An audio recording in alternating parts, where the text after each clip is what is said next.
নমস্কার বন্ধুরা, আমার চ্যানেলে সবাইকে স্বাগত। আজ আমি বানাবো সুজি দিয়ে একটা নতুনত্ব রেসিপি। এটাকে সুজির বলও বলে থাকতে পারেন। ছোট থেকে বড় সবারই কিন্তু খেতে এটা বেশ টেস্টি লাগবে। আসুন দেখে নিই কিভাবে বানাবো সুজি দিয়ে আজকের এই রেসিপিটা শেষ পর্যন্ত দেখার অনুরোধ রইল। আর ভালো লেগে থাকলে প্লিজ আমার এই রেসিপিটা লাইক আর একটা শেয়ার করে দেবেন। আর নিচে কমেন্ট বক্সে অবশ্যই লিখে জানাবেন এই রেসিপি আপনাদের কেমন লেগেছে। আমার চ্যানেলটাকে সাবস্ক্রাইব করে এই বন্ধুর পাশে থাকবেন। আসুন দেখে নিই আজকের রেসিপি। প্রথমে আমি কড়ার মধ্যে অ্যাড করে দেব জল। 1 কাপ জল দিলাম, দেব আরো 1/4 কাপ জল।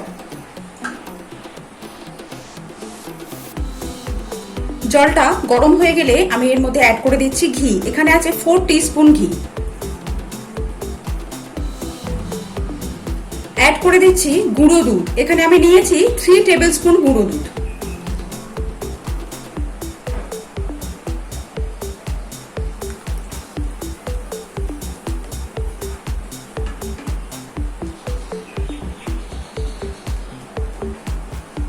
গুঁড়ো দুধটা মিশিয়ে নিলাম। এবার অ্যাড করব 1 কাপ সুজি।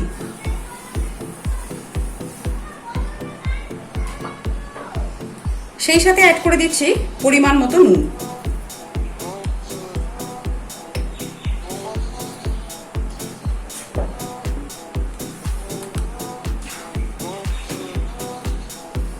গ্যাসের ফ্লেমটা কিন্তু লো টু মিডিয়ামে রাখবো।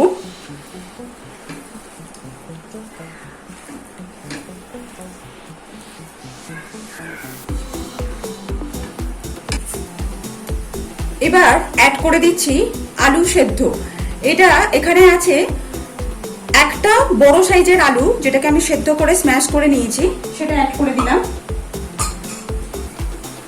এবার আলুটা সুজির সাথে ভালোভাবে মাখিয়ে নেব।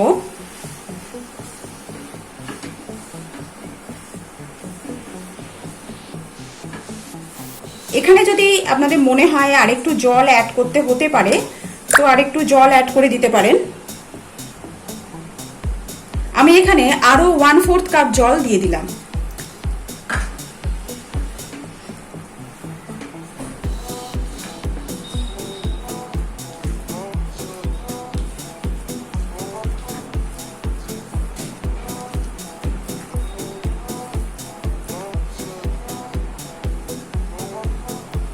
সমস্ত উপকরণ ভালোভাবে মেশানো হয়ে গেছে। এবার আমি এটা একটা প্লেটে ঢেলে নিচ্ছি।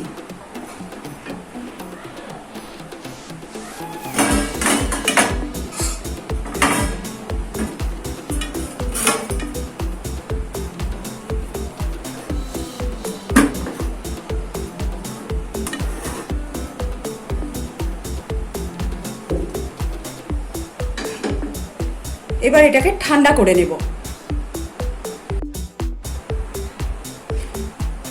সুজিটা কিন্তু পুরো ঠান্ডা করব না, উষ্ণ গরম থাকতে থাকতে এটাকে একটা শেপ দিয়ে নিতে হবে। এরকম ভাবে প্রথমে মন্ড পাকিয়ে নিচ্ছি।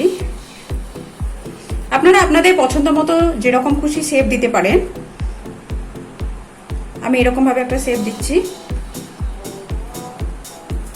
আর একটা দেখিয়ে দিচ্ছি আপনাদেরকে।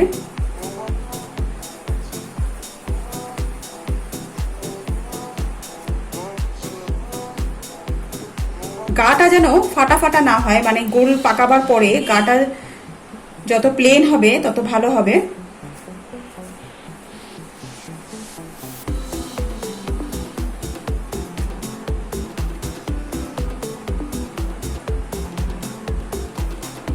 এইভাবে সবটা আমি এরকম ভাবে শেপ করে নিয়েছি। এবার আমি গ্যাসের উপর এরকম একটা কড়া বসিয়ে দিয়েছি। কড়াতে নিয়ে নিয়েছি সামান্য একটুখানি জল। এবার এরকম একটা মানে ফুটো ফুটো করা, এরকম একটা ফুটো করা পাত্র আমি কড়ার উপর বসিয়ে দিয়েছি। আর এই পাত্রটা তেল ব্রাশ করে নিয়েছি, রিফাইন্ড অয়েল ব্রাশ করে নিয়েছি। এবার এর মধ্যে আমি সুজির বলগুলো দিয়ে দিলাম।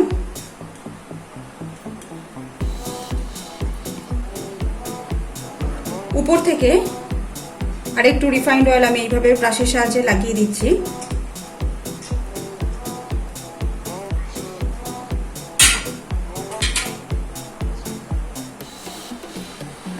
একটা জিনিস খেয়াল রাখতে হবে, কড়াতে জলটা কিন্তু এমন ভাবে নিতে হবে যাতে উপরের এই পাত্রটাতে জল টাচ না করে। এবার আমি এটাকে কভার করে দিলাম, দিয়ে মিডিয়াম ফ্লেমে এটাকে 10 মিনিট আমি ভাপিয়ে নেব। এবার আমি একটা কড়ার মধ্যে দিয়ে দিচ্ছি রিফাইন্ড অয়েল। তেল গরম হয়ে গেলে এর মধ্যে ফোড়নের জন্য দিচ্ছি গোটা জিরে আর সামান্য একটুখানি গোটা সর্ষে।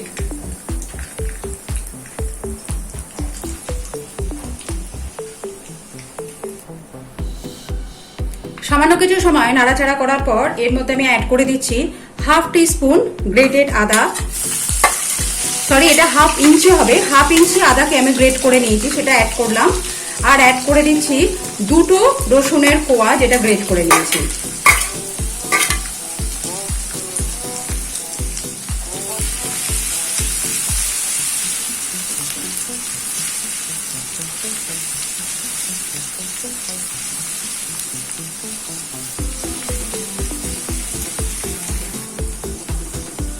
এক মিনিট আদা রসুনটাকে ভাজা করার পর এর মধ্যে আমি অ্যাড করে দিচ্ছি সামান্য কিছু কারি পাতা।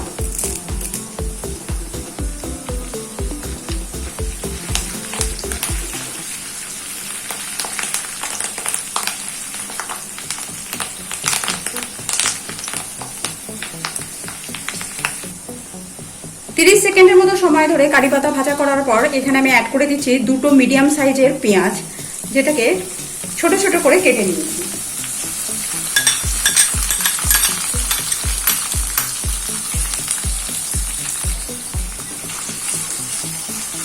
এবার পেঁয়াজটাকে লাইট ব্রাউন করে ভেজে নেব।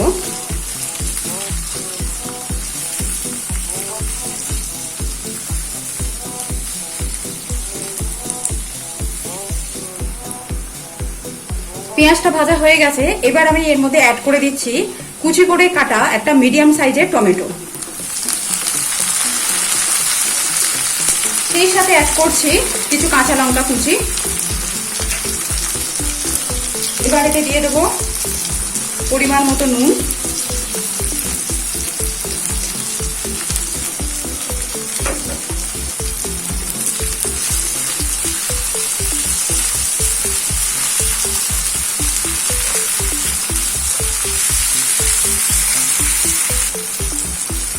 এবার এটাকে কভার করে 2 মিনিটের মতো রান্না করে নেব, যাতে টমেটোটা সফট হয়ে যায়।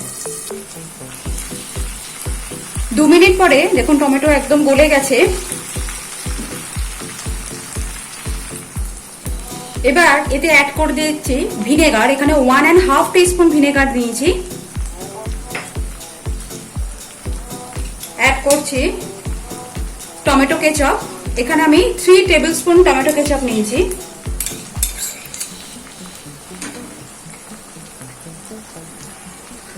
অ্যাড করছি হাফ টিস্পুন চিনি। সেই সাথে অ্যাড করব 1 টিস্পুন ভাজা মশলা। এই মশলাটার মধ্যে আছে জিরে, ধনে আর সামান্য একটুখানি তেজপাতা। এটাকে কড়াইয়ে ড্রাই রোস্ট করে গুঁড়ো করে নিয়েছি, এটাকে আমি অ্যাড করে দিলাম।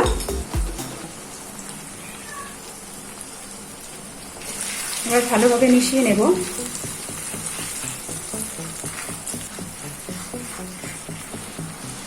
এক মিনিট সময় ধরে মশলাটাকে কষে নেবার পর এতে আমি অ্যাড করে দিচ্ছি ভাপিয়ে রাখা সুজির বলগুলো।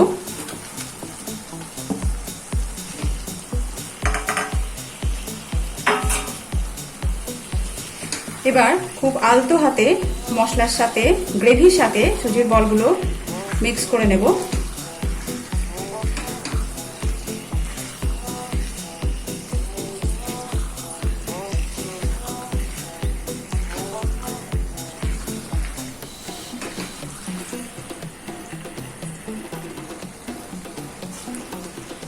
এবার একদম লো ফ্লেমে এটাকে কভার করে 2 মিনিটের মতো রান্না করে নেব, নিলেই তৈরি হয়ে যাবে আজকের রেসিপি।